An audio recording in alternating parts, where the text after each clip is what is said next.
আসসালামু আলাইকুম রহমতুল্লাহি আবারাকাতু।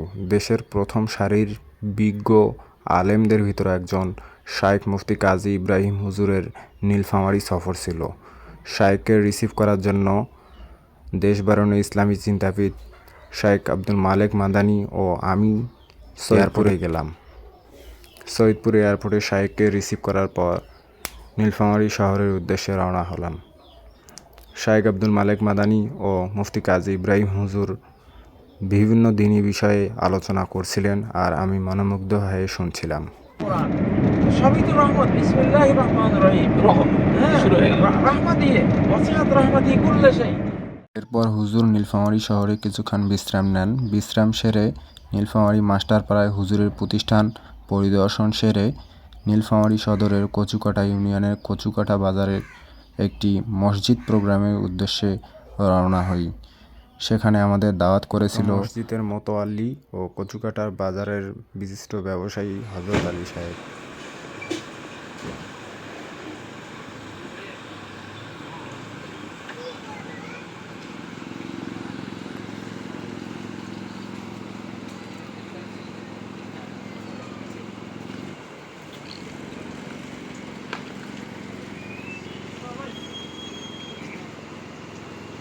আসসালামু আলাইকুম। আসসালামু আলাইকুম। আসসালামু আলাইকুম।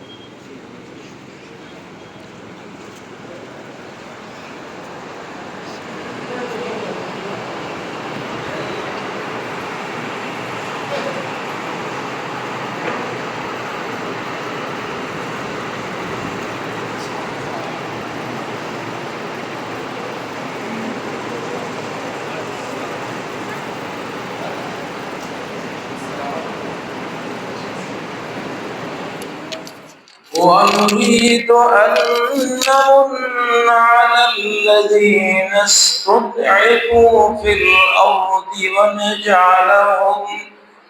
ونجعلهم أئمة। আল্লাহর প্রশংসা করা এটা মন থেকে আসে। মন যখন একটা অবস্থায় থাকে, একটা ভাবের মধ্যে থাকে যে আমার মাবুদ আমার জন্য যা করেন, যা দেন সবই ভালোর জন্য করেন, ভালোর জন্যই দেন। এখানে কাজী ইব্রাহিম হুজুর জুমার খুতবা দেন এবং জুমার সালাত পড়ান।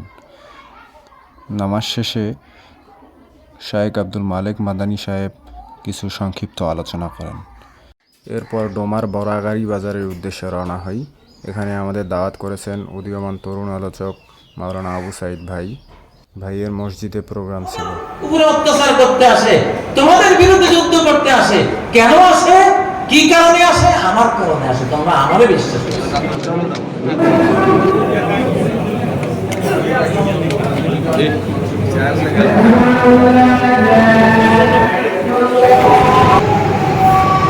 মাগরিবের সালাতের আজানের মধ্য দিয়ে প্রোগ্রামের সমাপ্তি ঘটে।